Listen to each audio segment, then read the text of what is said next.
Hi, welcome to Hit the Bricks. It's been a little while since I've done a video, especially a update on the city. The last one I think was actually 2.5, so that wasn't even a full update. Been out of town for a couple days, so I haven't worked on it as much as normal.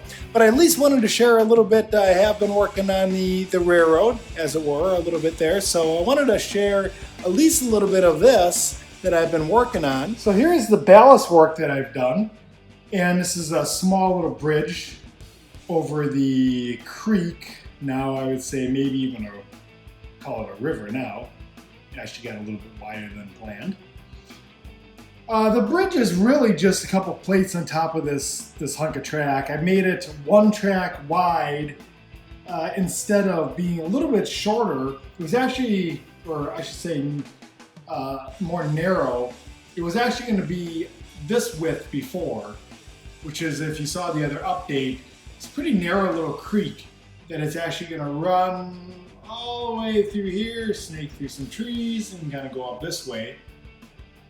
And if anything, I was going to have it a little wider right here because of the Parisian restaurant was going to overlook it.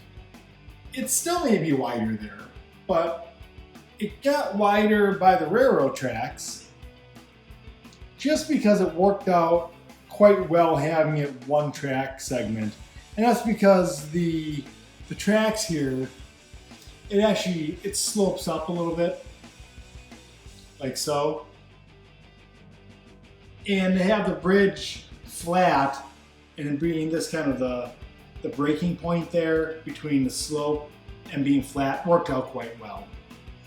That being said, I ended up using all three colors of blue that I have, and really I just wanted to use these two colors here, the two darker ones. But I'm using all three because that's what I had for bricks. And this whole project here, all these gray bricks, this whole section, I'm using the bricks that I have. And I feel like I've kind of been getting away from using the bricks that I have and just going ahead and ordering off of Brinklink a little too easily. And I was actually watching another fellow YouTuber, Brick Bakery. He's got good content over there. I watch it all the time. And he was making a modular building for his city and talking about how he was using the bricks that he had rather than going to order some.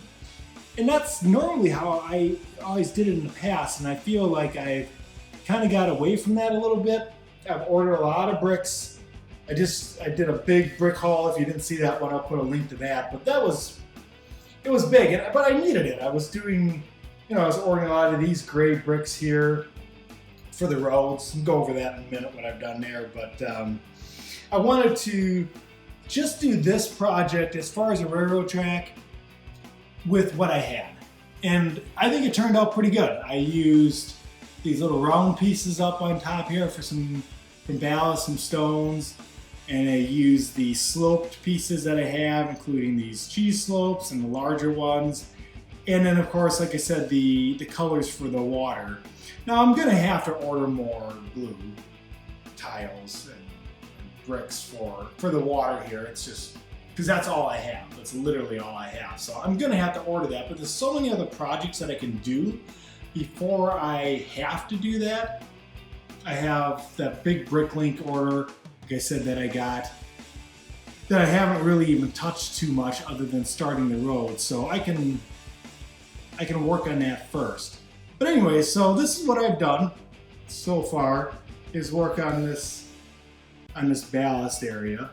And I've tried to go in and out a little bit as far as the width, just kind of make it look like at least what I see on railroad tracks. And this side, all the way down, it's pretty much the same thing, and it's got some different colors as far as the dark and the lighter gray bricks.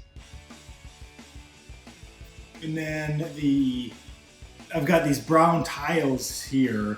Now I think that's ultimately what I'm going to do. This is all I had for now, but I wanted to put those on there just so I could see what that's going to look like. But eventually I'll order those pieces, and then that's what it ended up being.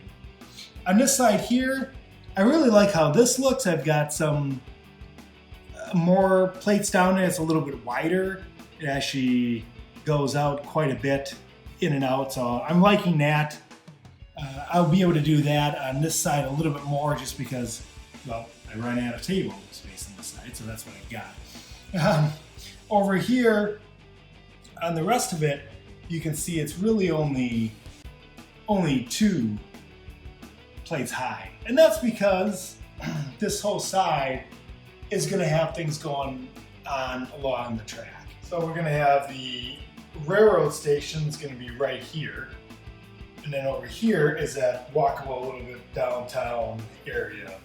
Don't need to, like I said, be going too much into detail on this side, since there's going to be other structures and stuff coming over here, and probably going to have to build up this track a different way or manipulate it. So I think it's good how it is right now, which is that couple levels of plates. So let's take a look at the road situation that I kind of switched up over here a little bit. So over here I've got the new road section that I just started putting on here. So if you saw the other video, the other update video, I decided to go with a narrower road over on this side, less city-like without the divider line and such in it, just so it looks a little bit more residential. Like the only vehicles that would be going down there would be the ones that actually live in these houses over here. So this is what I've got so far. As you can see, I'm going to have to build a intersection here, or a crossing for the road and the track after I finish this part up here. I'm not sure exactly how I'm going to do that. Maybe this little bit of sloping, kind of curving up there. We'll see. But this is what I decided on for the width of the roads compared to these larger ones back here. And this is what I was doing, if you're not familiar with how I was doing the roads. This is significantly more narrow, but that's the way I wanted it, because this is really only going to be used by the people that live down this street. It's not going to be something that a lot of other traffic will have to use. I think it's a good size. That's a 4 wide car, which I know when I put the Speed Champions on there, it's pretty much going to be a 1 car wide road, which the Speed Champions, I've said it before when I was doing the reviews of the Speed Champion cars and the MOCS that I've done of Speed Champion themed cars. I think they're a little big scale wise for the city. I really do. I prefer this scale for sure. But I really do love how the Speed Champions, all the different ones that they have and how they look. Obviously working with the six stud wide really gives a lot of versatility of what kind of cars you can make and how realistic they look. So that'll be a little narrower if I put those on there, but anyways, this is what I've decided on. Of course, there's going to be a sidewalk on both sides, and that'll go up to this road, and this will be the size of the main road that goes through town all the way through. And then this residential road will go up the hill a little bit right over there. So that's just a little bit update. Obviously, I have a lot of work to do on that. That'll probably be the next big project. Getting that road done, getting this section here with the road going over the railroad tracks, and of course finishing up the railroad tracks. All right, so thanks for watching, everybody. If you liked the video, please like it. And if you haven't subscribed, and hit the bell notification. If you could do so, that would be great. And I'm gonna hit the bricks because obviously I have a lot of work to do. So thanks for watching, and we'll see you next time.